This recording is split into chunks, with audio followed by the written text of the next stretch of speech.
Hey everybody, Sports Talk coming at you with our third season here. Rocco Law here in the studio. I can't believe it's already 3 years doing Sports Talk, lasting memories, and so many great people I've gotten to speak with. I mean, time does fly by when you're having fun.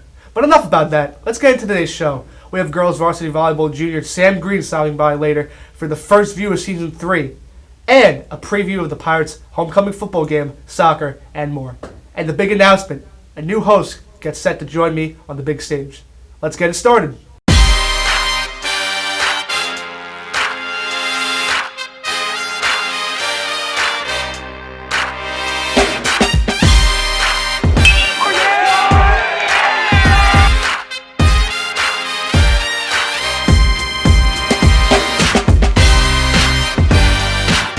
Season premiere is here, and we do have a few changes. Welcoming new host Casey Fahrer to the show. Thank you, Rocco. Always looking forward to join B&B Sports. We cover national sports, Mepham sports. It's all here on the show, and I'm looking forward to a great year. And you even got to interview Sam Green just a few minutes ago. Let's go look at that now.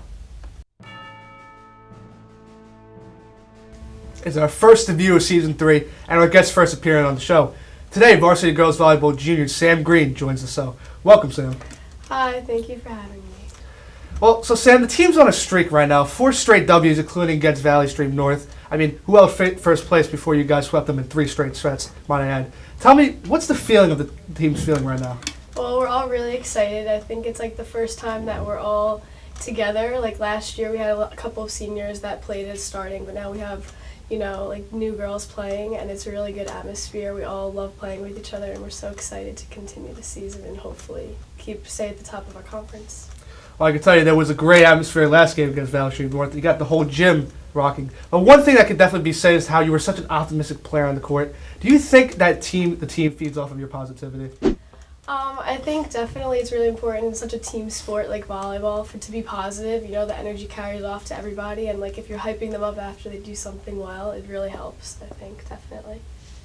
And as a volleyball player, when you analyze your game, player IQ is crucial, and especially when at crunch time. It seems you have that if factor, where you work smarter, not harder. Like knowing when to save the play and when not to save the play.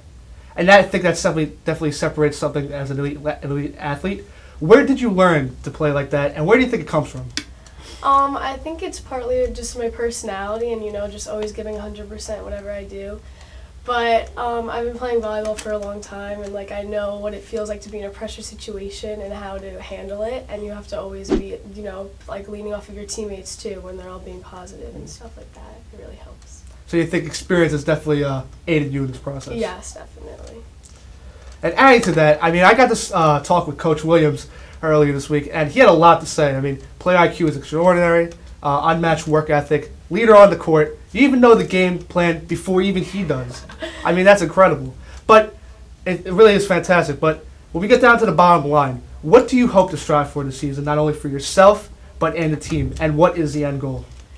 The end goal is obviously to make it to playoffs. I've been on the team, this will be my 4th year, and we've had a couple of rough times. We're usually 50-50 wins and losses. So we're hoping to come out the top of our conference and get a playoff spot and hopefully do well there too.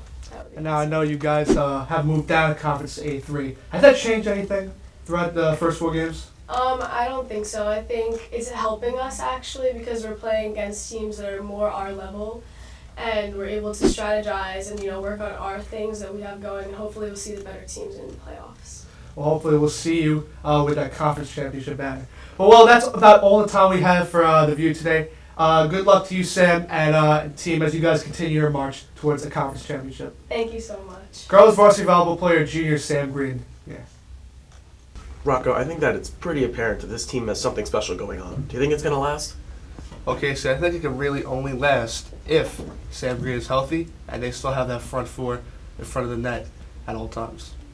Well, Rocco, it's time to unveil our new segment for this week, the outrageous quote of the week. And if you couldn't tell, it's going to get heated real quick.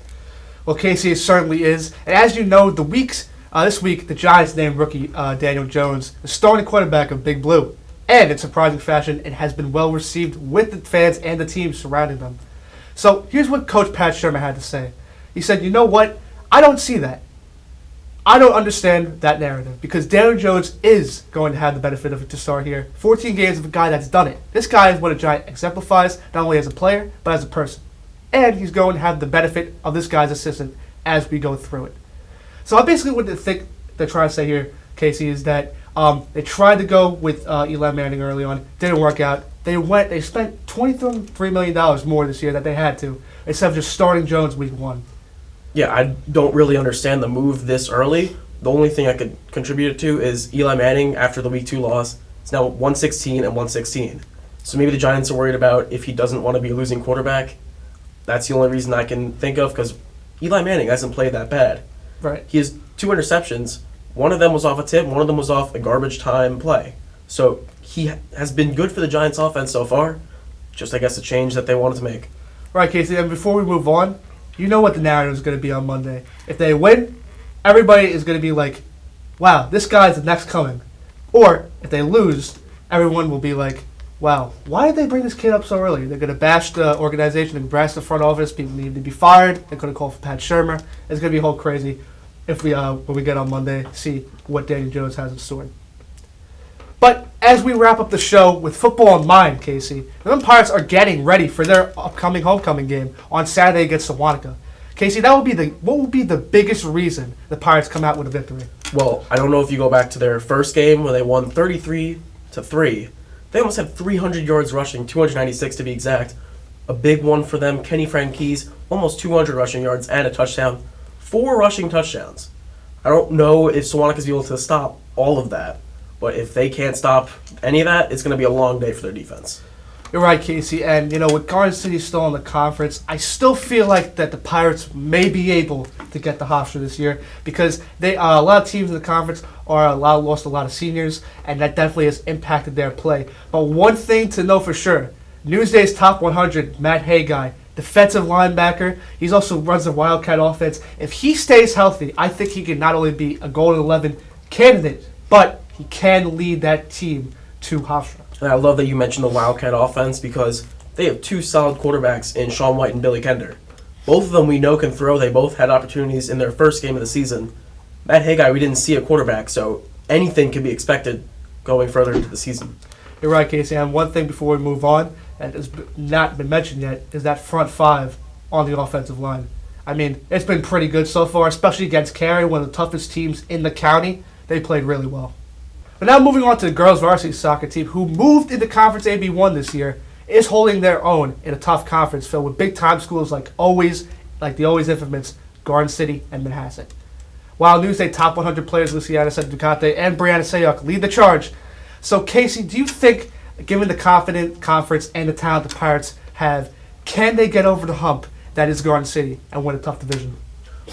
It's obviously going to be tough. Hopefully they will be able to, just for Mepham's sake. But Garden City's basically great at all the sports that they play.